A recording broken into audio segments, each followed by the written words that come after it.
तो नए साल के साथ मॉन्स्टर वर्स से लेके मल्टीवर्स तक हर तरह के एडवेंचर्स अपनी अपनी सीट बुक करा के बैठ चुके हैं। सो आज हम 2024 में आने वाले उन सारे मूवीज और शोज पे बात कर ही डालेंगे। और क्योंकि लिस्ट थोड़ी लंबी है तो जल्दी से शुरू करते हैं। तो सबसे पहले भाई जैन में देखने मिलेगा मार्वल का एको सीरीज। जनवरी 10 से ठीक सुबह 7:30 बजे इसके सारे 5 एपिसोड ड्रॉप हो जाएंगे और इसे देखने के भाई 2 मेन रीजन होंगे। पहले तो ये MCU का first ever TV mature rating का शो होने वाला है एंड दूसरा ऑब्वियसली इसमें हमारे डेयरडेविल वापस लौट रहे हैं अपने विंटेज अंदाज में। और ये शो भाई मार्वल के upcoming street level story line को भी खतरनाक तरीके से बिल्डअप करने वाली है। फिर अगली फिल्म होगी सोनी के बिना स्पाइडरमैन वाले स्पाइडरमैन यूनिवर्स की मैडम वेब, जो कि फरवरी 14 में रिलीज होकर दुनिया में उजाला फैलाएगी। इसमें हमारी Madame Web, spider woman, spider girl एक बहुत ही माइंड बेंडिंग का पता नहीं बट एक मल्टीवर्सल जर्नी में तो दिखेंगी ही। बट ऑल्सो सर करेंटली हमारा सोनी यूनिवर्स को लेके जो सबसे बड़ा सवाल है कि क्या इनका स्पाइडरमैन है भी और है तो कहाँ है, तो उसका भाई डायरेक्ट जवाब हमें मे बी फिल्म के एंड तक ही मिल जाएगा। क्योंकि मैडम वेब बेसिकली एक प्रीक्वल की तरह होने वाली है जो कि अर्ली 2000s में ही टेक प्लेस करेगी। देन इसके बाद मार्च का खाता खोलेंगे हमारे ड्यून 2 और ये आने तो वाली थी वैसे द मार्वल्स के साथ, बट इन्होंने सोचा यहाँ क्यों भीड़ करने का, तो अब भाई सीधा मार्च 1 को ही पॉल एट्रेडिस और MJ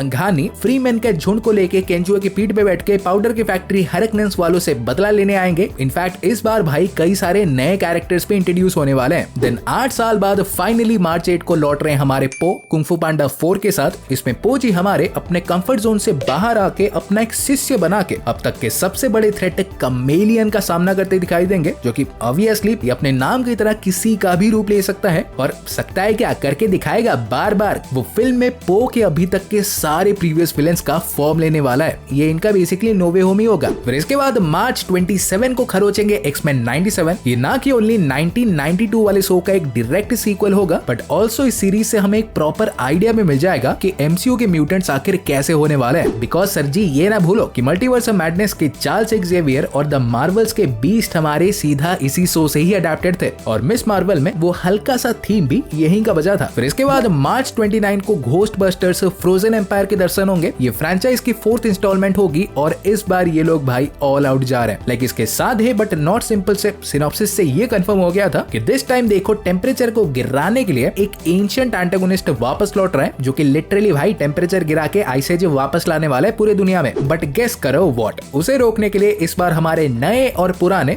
दोनों घोस्ट बस्टर्स के गैंग एक साथ आने वाले हैं और हमें इससे बड़ा मजा आएगा। देन इसके बाद फाइनली अप्रैल 12 को हमारा Godzilla x Kong the new empire प्रकट होगा और इस बार भाई ये सही में टाइटन्स के लोर को एक नेक्स्ट लेवल पे लेने वाले हैं। इसमें एक new yet ancient antagonist scar king तो देखने मिलेगा ही, जो कि अपेरेंटली हमारे गॉडजिला और कॉन्ग दोनों के ही स्पीसीज का बहुत ही पुराना एनिमी होने वाला है। सो ऑब्वियस सी बात है इसमें भी खानदानी दुश्मनी कूट कूट के तो देखने मिलेगी ही तीनों के बीच, बट ऑल्सो भाई लोग उसके साथ साथ हमें हॉलो अर्थ की हिस्ट्री और इसके कई सारे 400-500 फीट के सीक्रेट्स भी पता चलेंगे। यहाँ का सिविलाइजेशन, ये दुनिया चल कैसे रही है एंड मेनली भाई टाइटन्स यहाँ पे कैसे और किसके लिए आए थे। फिर इसके बाद मई के 24 तारीख को भी एप्स का ही डंका बजेगा जब kingdom of the planet of the apps से घोड़ा चढ़ेगा। लाइक ये फिल्म बेसिकली 2017 के war of the planet of the apps के लगभग 300 साल बाद टेक प्लेस करने जा रहा है और इस फ्यूचर में ऑब्वियसली हमारे एप्स की सिविलाइजेशन तो आगे बढ़ी है बट इंसान ऑन द अदर हैंड आधे साफ हो चुके हैं और जो बचे हैं वो पूरी तरह से फेरल्स बन गए हैं। फिर इसी में हमारा प्रॉक्सिमस सीजर नाम का भी एक इवल एप होने वाला है जो कि दूसरे एप्स पे तो राज कर ही रहा होगा बट अपना यही किंगडम और डर बढ़ाने के लिए वो पहले के ह्यूमंस के टेक्नोलॉजी के तलाश में भी होगा और उसे रोकते दिखाई देंगे हमारे फिल्म के न्यू प्रोटैगनिस्ट नोवा। फिर इसके बाद जून 7 को फाइनली हमारा जॉन विक का स्पिन ऑफ बैलेरिना देखने मिलेगा। एना डे आर्मस स्टारिंग ये फिल्म हमारी जॉन विक चैप्टर 3 और 4 के बीच ही टेक प्लेस करने वाली है और ये बेसिकली भाई रुस्का रोमा स्कूल के एक असैसिन पे ही बेस्ड होगी। Like black window, red room ये सब वगैरह वैसे ही। और हाँ जॉन विक के भी दर्शन होंगे। देन इसी अर्ली समर के बीच फाइनली हमारा हाउस ऑफ ड्रैगन सीजन 2 भी ड्रॉप होगा और इसके लिए भाई एक्साइटमेंट अलग लेवल पे। लाइक गद्दी को लेके वैसे ही माहौल गर्म था बट सीजन 1 के एंड में जो काम हुआ है अब भाई ज्वालामुखी फट चुका है और इसका भयानक आफ्टरमैथ हमें सीजन 2 में देखने मिलेगा। मतलब सर सीधी बात, war is on, dance of the dragons का फेज ऑफिशियली शुरू हो चुका है और अब भाई कैरेक्टर्स गद्दी और रिवेंज के लिए ऐसे ऐसे काम करने वाले हैं कि उन्हें तुम गला फाड़ के चीयर भी करोगे और हेट भी। तो इसके बाद भाई जुलाई 16 को मल्टीवर्स के बॉक्स ऑफिस को हिलाने डेडपूल 3 आएगा और ये फिल्म भाई मल्टीवर्स के कॉन्सेप्ट को रीडिफाइन करने वाली है। डेडपूल का सीक्वल तो बहाना है, ये एक्चुअली में मल्टीवर्स सागा का एक चेक पॉइंट होने वाला है, जहाँ पे ऑब्वियसली बहुत सी चीजें कंप्लीट भी होंगी और बहुत सी शुरू भी। ये फिल्म हर वे में स्टैक्ड होने वाली है। डेडपुल और वुल्वरीन का मल्टीवर्सल रोड ट्रिप, जिसके दौरान हमें सेवरल वेरिएंट्स, कैरेक्टर्स, यूनिवर्सेस देखने मिलेंगे। Checked. TVA checked. Fox timelines वो तो चेक्ड ही थे।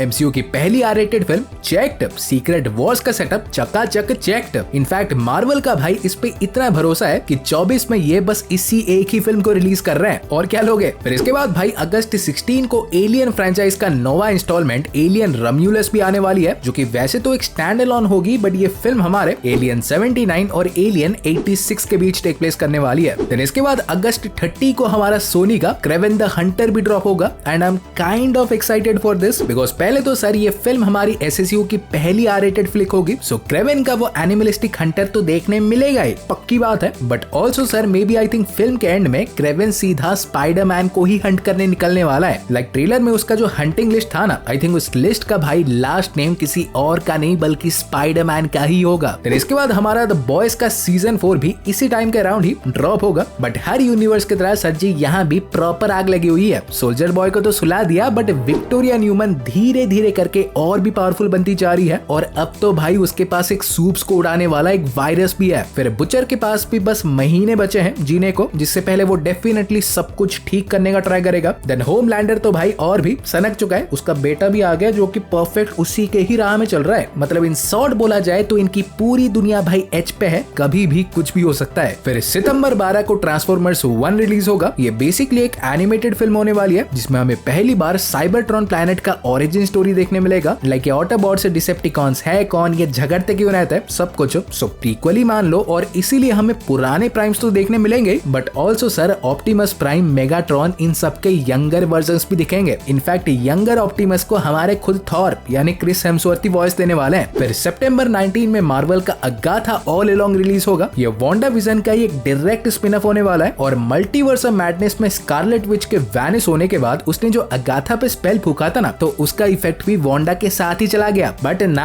इसका मतलब ये नहीं कि अगाथा फ्री हो गई, नहीं हो चुकी है, बट फ्री होने का फायदा भी वैसे घंटा कुछ नहीं है, क्योंकि आजाद होने के बाद वो पावरलेस हो गई होगी। सो पूरे सीरीज में बेसिकली वो अपने पावर्स को ही वापस पाने और पुरानी गलतियों को सुधारने के लिए कुछ नए कैरेक्टर्स के साथ एक सुपर नेचुरल एडवेंचर पे जाने वाली है, जिसमें आई थिंक मजा आएगा। फिर अक्टूबर 4 को फाइनली हमारे जोक्विन फीनिक्स का जोकर 2 रिलीज होगा और इस बार इमोशंस और भी उबलने वाले हैं, क्योंकि फीनिक्स के जोकर को मैच करने लेडी गागा की हार्ली क्वीन भी देखने मिलेंगी, जो कि भाई उतनी ही पागल लग रही है। इनफैक्ट सर जो सुनने भी मिला है कि बेसिकली एक लीथल रोमांटिक म्यूजिकल थ्रिलर होने वाली है, सो वो पागलपन भी होगा और पिछले फिल्म का वो डार्कनेस भी। देन 2024 के लेट यानी इसी दौरान हमारा DCU का first ever TV series creature commandos release होगा। लाइक ये सीरीज बेसिकली अमांडा वॉलर के द्वारा रिक्रूट किया गया एक टीम ऑफ मॉन्स्टर्स को फॉलो करेगी, और सबसे बढ़िया बात कि इसे जेम्स गन ने लिखा है, और ये तो भाई सबको पता है कि James Gunn super hero teams को कैसे पिकदार वे में हैंडल करते हैं। और इसी के आसपास हमारा मार्वल का आइज ऑफ वकांडा भी ड्रॉप हो सकता है। लाइक ये भी वैसे एक 4 एपिसोड्स का एनिमेटेड सीरीज ही होगा, जिसमें वकांडन हिस्ट्री को एक्सप्लोर किया जाएगा। बट मेन थिंग तो भाई ये है कि सुनने मिला है कि आयरन फिस्ट का डेब्यू यहाँ से हो सकता है। फिर नवंबर को किक ऑफ करेगा योर फ्रेंडली नेबरहुड स्पाइडरमैन का एनिमेटेड सीरीज। लाइक ये बेसिकली मार्वल का एक बहुत ही फ्रेश टेक होने वाला है स्पाइडरमैन के शुरुआती दिनों का। टॉम हॉलैंड के स्पाइडी का अब तक हमने जो भी नहीं देखा ना, वो सब कुछ भाई इसी में ही मिलेगा, उसका पूरा ओरिजिन। इनफैक्ट इसमें हमारे DDO यानी डेयरडेविल, डॉक ऑक और ऑसबॉर्न्स भी देखने मिलेंगे, सो एक्साइटेड। देन नवंबर 8 को फाइनली हमारा वेनम 3 द लास्ट डांस आएगा, और इसके नाम की तरह ही समझ गए होंगे ये आखिरी सोलो वेनम फिल्म ही होने वाला है। फिर वेनम 3 रिपोर्टेडली एक मल्टीवर्सल मूवी भी होगी, जिसमें वेनम के हाइव माइंड के थ्रू हमें मल्टीपल यूनिवर्सेस और वहां के वेनम्स देखने मिलेंगे, और वो देखने मिल ही रहे हैं, तो मे बी उनके स्पाइडरमैन भी दिख जाए, हु नोस। देन इसी में हमारा एक और सिम्बियोट यानी पैट्रिक म्यूलिगन का टॉक्सिन भी इंट्रोड्यूस होने वाला है, जो कि रूमर्स के हिसाब से एडी और वेनम को हंट करते दिखाई देगा थ्रू आउट द फिल्म। और lastly but definitely not the least, इसमें चिवेटेल इजियोफर ही फिल्म के मेन विलन को प्ले करेंगे, होपफुली R-rated भी हो जाए। फिर इसी लेट 2024 में द पेंगुइन सीरीज भी देखने मिल सकता है, जो कि ऑब्वियसली द बैटमैन का ही एक स्पिन ऑफ होगा, और इसके भाई टोटल 8 एपिसोड्स होंगे। तो हाँ गाइस, आज के लिए बस इतना ही था। और 2024 के कौन से मूवी और सीरीज के लिए तुम सबसे ज्यादा एक्साइटेड हो, ये डेफिनेटली बताना। और ऐसे ही रापचिकदार कंटेंट सालों तक पाते रहने के लिए चैनल को सब्सक्राइब कर दो, और मैं तुमसे मिलूंगा अगले वीडियो में। सो गाइस, तब तक बाय और टेक केयर।